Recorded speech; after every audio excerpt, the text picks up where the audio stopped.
আসসালামু আলাইকুম। আজকে বিরিয়ানির রেসিপি নিয়ে চলে আসলাম। এটা হচ্ছে দেশি মুরগি দিয়ে বিরিয়ানি নর্মালভাবে রান্না করব, খুব সহজ উপায়ে।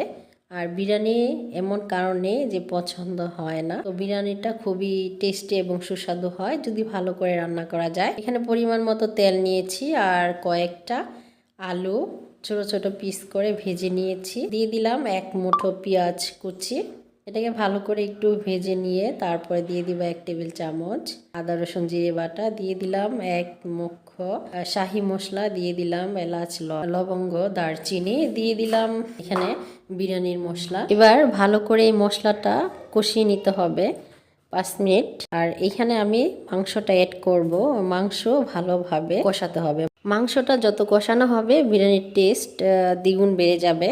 তো এখানে ভেজে রাখা আলুগুলো আমি অ্যাড করে দেব। আলুগুলো দেওয়ার পরে এটাকে 10 মিনিট কুক করে নিতে হবে আর অল্প একটু পানি দিয়ে এটাকে কষিয়ে নিতে হবে। তো যখন আমার কষানো প্রায় শেষ হয়ে আসবে, ঠিক সেই পর্যায়ে আমি দিয়ে দিব এখানে সিমি মটর, ডাবলি বলা হয়।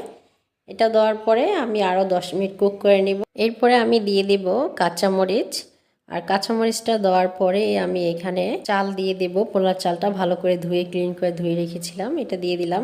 দিয়ে দিব এর মধ্যে পরিমাণ মতো পানি। আর চালটা অবশ্যই একটু ভালো করে ভেজে নিতে হবে, ভাজলে ভালো ঝরঝরে হয়।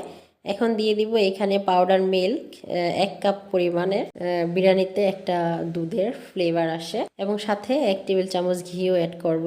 ঠিক 10 মিনিট পরে আমার বিরিয়ানি রান্না করা কমপ্লিট। তো বিরিয়ানিটা এখন আমি এটা এপিট উপিট করে উল্টিয়ে নেব, একটু দমে বসিয়ে রাখবো আর 10 মিনিট। এরপরে আমার বিরিয়ানি রান্না কমপ্লিট। তো এটা সবসময় খেয়াল রাখতে হবে, একটু আস্তে আস্তে সময় নিয়ে রান্না করলে ভালো হয়। সবাই ভালো থাকবেন, সুস্থ থাকবেন। আল্লাহ হাফেজ।